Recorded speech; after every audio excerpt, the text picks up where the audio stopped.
Hello and welcome to today's Meta Connections. My name is Chelsea Croningold and I am Meta's Communications Manager. Today I am joined by Misha Osherovich, who will be talking about staying or exploring creative and artistic outlets during this time.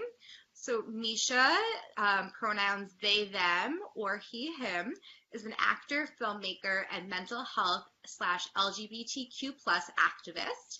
Misha is actively in recovery from an eating disorder and uses filmmaking and art to share his recovery story. Misha aims to use TV, film, and social media to speak frankly and openly about body image and eating disorder recovery, as well as the intersection of queerness and mental health. Misha wrote, produced, and starred in the short film Every Day, or E.Very.D.A. I know, a very easy to pronounce title. Love it. Which puts the audience inside the minds of two individuals living with active eating disorders. The film has been shown and won awards at several festivals in the US and internationally, and will be released online soon. You can catch Misha acting in the new Warner Bros. Film, The Goldfinch, as well as on AMC's TV series NOS 4A2. Next, Misha will be starring in a new Blumhouse film in theaters soon. So, hey, Misha, how you Hey, doing? I'm good. God, my bio sounds so official when you read it all like that. Oh, it's fantastic. So, Thank you. doing great work. So, Sure. I'm excited for our conversation today, and there's so hmm many ways to stay busy, and or cope during this time, and hmm exploring creative outlets is one potentially useful option. So, I think it's going to be helpful for people to hear more about that today. Yeah, So, would you mind starting us off with some of the creative activities you've been engaging in, and maybe the benefits of tapping into creativity and being artistic during quarantine? sure. I mean, I, like everybody else, got super cabin fevery when all of this started. Like, I'm very lucky. I have a home that I'm staying in, and I have like a space outside where I am right now. But I learned pretty quickly that my brain did not like being stuck inside. So I actually picked up some old kind of like theater school type habits that I'm really liking. I'm doing morning pages every morning, which it sounds a little bit like homework, but hear me out on this one. You set a timer, pretty much right after you wake up or like after you've had your coffee, whatever you need, and you just put pen to paper and keep writing for 10 minutes. It doesn't have to make sense. It doesn't have to, be, God's gift to the next great American novel or something. But what it does do, at least for me, and I found a lot of my artistic friends say the same, it shakes your brain loose. It's a great way for me to actually deal with anxiety. I've actually sat down when I've had more anxious moments, especially during this quarantine, and just free wrote for another 10 minutes. And it kind of, again, it shakes your brain loose and it helps me put my thoughts and like all my excess energy onto a page. So that's super helpful for me. I also have notes because I don't want to mess this up. I also I've been also free sketching, which is important for me, and that's kind of a I'm a professional creator, so I find that oftentimes this does turn into work for me to completely shut that off. I often just sit down and again, I set a timer 20, even 30 minutes so I don't have to look at my watch, put my phone on do not disturb, and I just free sketch. I find stuff like that where it's not goal oriented doesn't like create a lot of anxiety and it just allows your brain to kind of flow freely. The same goes for painting. I have friends that really dig rock painting. If you have limited supplies, grab some paints from wherever and go outside and find a cool rock and paint it. Whatever you can do to get your hands busy and let your brain kind of fly so that you can open up that creative side a little bit.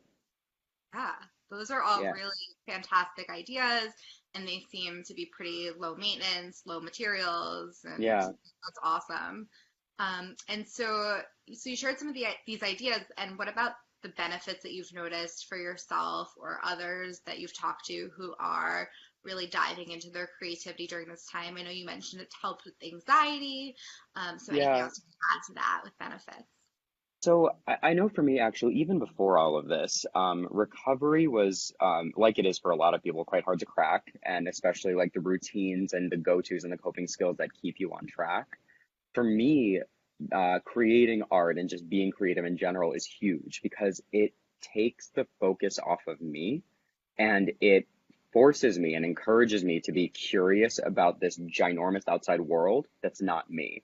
So me and my anxieties and my fears around food and eating disorder thoughts and all those kinds of bubbling up things, I get to kind of put them on a shelf and dive into something creative, especially when I really just kind of, again, set the timer or, just start free writing and there's no pressure to be perfect or create anything in particular. And that's been helpful for me in my recovery and my anxieties outside of this time. So now that we're all stuck at home, I especially feel like I block off parts of my day in the morning and usually also in the afternoon to be creative without, and again, any kind of goal setting, because it helps me manage a lot of kind of spinning thoughts and it puts my focus on something else. So I think that's really huge at the moment. It's not so much distracting as it's allowing your brain to do something else for a little while because it wants to. It doesn't want to be sitting and having anxiety about the world situation for 12 hours a day. Right. And yeah, I think it's probably, I mean, I can speak from personal experience that it's challenging to give yourself permission to do something for yourself and to set aside Yeah. that time. And, Yeah. the news will still be there and it's Hmm. important. And so is, doing something for you and something that's completely unrelated, for your recovery, for your mental health. Hmm. Absolutely. Yeah. Yeah. So you mentioned some of the things that you did in the morning. Are there any other activities or recommendations that you might have for folks that want to do something, they don't know where to start with their Yeah. creativity? And S- folks at home watching, sorry, I didn't mean to cut you off. No, I'm sure. going to check the comments. So if you're watching right now and you have any ideas or suggestions on, you know, art therapy or just kind of overall creative projects that have been helpful for you, feel free to put them in the comments. Yeah. I mean, I think that a blank canvas or a blank page can be rather intimidating by nature. So if that is something that gives you a little bit of anxiety, coloring books are awesome. And there's some really amazing ones that are actually like pretty complicated. There's some really cool images. So get yourself a pack of colored pencils and sit down and just do some pages of a coloring book. Again, it gives you a little bit of structure. So if the anxiety of like a big blank page is something that's there for you, try that. I also know I maintain that puzzles are very creative because because puzzles have you do a lot of problem solving, and that's again something that has a structure. So if you are anxious or worried about starting something that's a bit more ambitious, like a blank canvas for painting or something, try a coloring book or puzzles, something that gives your brain something to chew on for a little bit that has a structure. Yes, puzzles I Yeah. know in my house right now are huge. Hmm. Hmm. My parents and they're doing one as we speak in the There's other room. one. There's one literally inside of I think it's of either the Grand Canyon or Harry Potter inside. So Yes, that's awesome. And I also know that puzzles, generally speaking, in, like residential settings and things like that, mhm. tend to be very popular as well as a way to just kind of decompress and practice Yeah. self.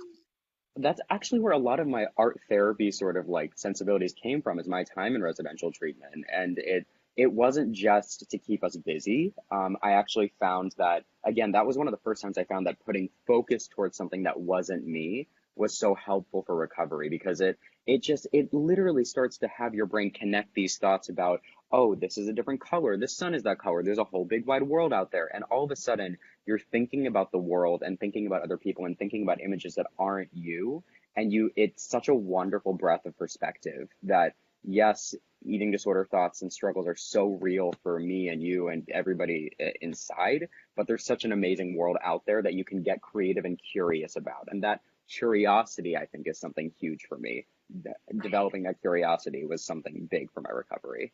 And learning something about yourself that maybe wouldn't come to light during talk therapy or one of the Mhm. more, traditional ways of Exactly. you all. All right, so let me check and see if we have any comments from our friends at home. Um, Jessica Lynn Brown says, awesome, Misha. Um, Thanks, Jessica. aside from that, I don't see any comments. So Misha shared some really great ideas, and thank you again for joining us.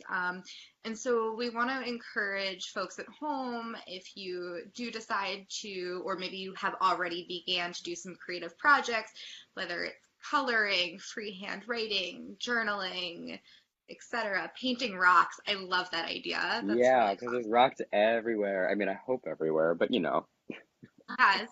So if you happen to take on one of these creative activities, especially one that might be more, recovery, mental health, body image themed or focused, we encourage you to share them on social media using the hashtag Nita Connections. And you can tag Nita on Instagram or Twitter at Nita Staff, and we will share some of your masterpieces on our page. So thank you again, Misha, for joining us. Thanks And for having me. yeah, thank you. And thanks to folks at home that are watching. And be sure to tune in tomorrow for an important conversation about coping with loss and grief during COVID-19. So that's going to be a challenging and important conversation that we'll be having. So thanks, everyone, and enjoy the rest of your day. Bye. Bye, guys.